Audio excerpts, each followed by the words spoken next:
patient breathing? Sorry? Is the patient breathing? No! She's cold! Okay. Listen, what's the address of the emergency, please? Don't put because she's pregnant. Listen, are you saying she's pregnant? Yes! And she's not breathing? Did you say she's cold? She's cold! Okay. That was Stephen McCullagh, a YouTuber who would later be convicted of murdering Natalie McNally. And while that emergency call sounds like the beginning of this case, police say the real story started hours before. As we follow the surveillance, investigators begin tracking McCullagh's movements before Natalie was ever found. He had already created what looked like a live YouTube stream, but police later discovered it had been recorded earlier.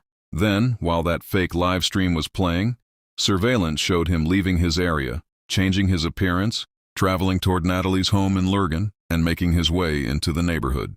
Natalie was 32 years old and 15 weeks pregnant when she was killed inside that house. After the murder, the surveillance trail continues. McCullagh leaving the area, changing back, getting home, and then later returning as if he was just discovering what happened. That is when he makes the emergency call, acting panicked, telling the operator he found Natalie. But by then, investigators say the cover-up was already in motion. Yeah, that's physics. That's what would happen in the real world. Abso-fucking-nately. Abso-fucking-nately. As you can hear, Stephen McCullagh even brings up Natalie during that live stream, almost like he is casually proving he is home, live, and nowhere near the crime scene. But that is where the whole thing starts to fall apart. Police later discovered that the stream was not actually live. It had been pre-recorded. So the alibi McCullagh thought would protect him became one of the biggest pieces of evidence against him. There was nobody there. The first time there is somebody there is when your phone's checked. That's when you're back. That's when you get back, Steve. You were telling the world that you were going to be live streaming in 2 hours' time from 6 o'clock till midnight. You gave the appearance of being at home playing Grand Theft Auto, Vice City, is it Vice City? On your device. Now your device has been examined. It was seized and it was examined. And there is nothing to suggest that you were on that device between 6 o'clock and midnight on the 18th of December. Stephen, you're under arrest for murder. You do not have to say anything, but I must caution you that if you do not mention when questioned something which you later rely on in court, it may harm your defence. If you do say anything, it may be given in evidence. Stephen McCullagh would later be arrested, charged, and found guilty for the murder of Natalie McNally. But what makes this case even more eerie is what police and the public would later learn about his past. Years before Natalie was killed, Stephen had made a short film where his own character fantasized about murdering a woman. Janine, what can I do for you at this late hour? Let me in, Rat. I need something, anything. I know it's late, but... Yes, it is late. Too late for you. You know my hours of business. Calling Rat for time's sake? Sorry, no cash, no hash. Is an old saying. Never steal grand pepper. The heck calls it hot? Seriously, or look at me. I need something to settle me down. What do you say? You have cash?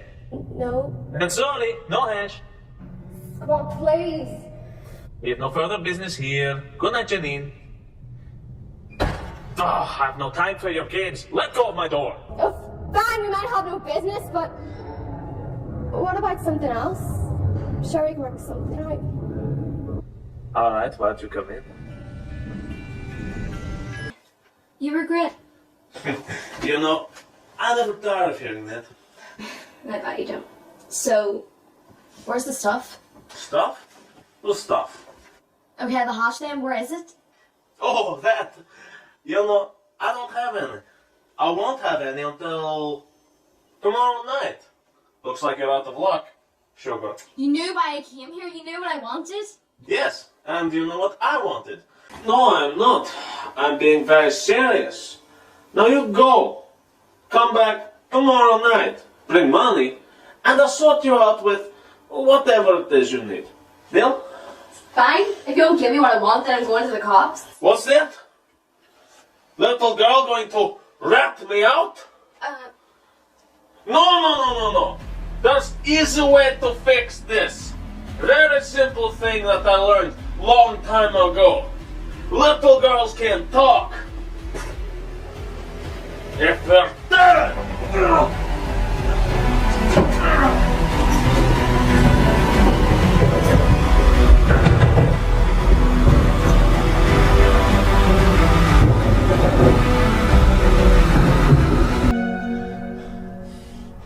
Janine! If I see you around here again, I'll kill you!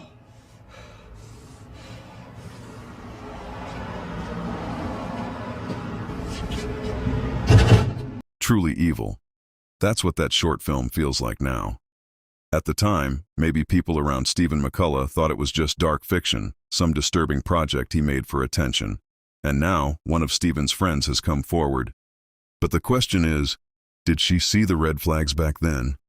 Or was Stephen so good at hiding who he really was that even the people closest to him missed it? He was jolly, he was so very, very funny at times. And there was other times he sucked up all the air in the room.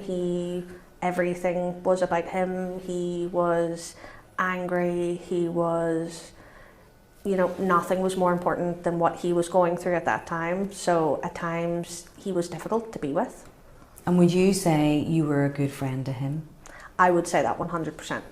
So if you don't mind, I am now going to fast forward to the night of the phone call, okay? So just deep breaths. And tell me about that phone call you received from Stephen McCullagh moments after he found Natalie's body and he was in the police car.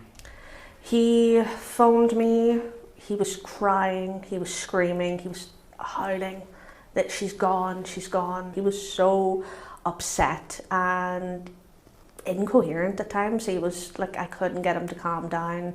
And it was actually a police officer had to take the phone from him and explain what was going on. And all that crying on the phone was all an act? I believe now it was all an act. I believe it was all to pull at heartstrings. Your heart? Yeah. He was the last person in the world I would have expected to have done something like this.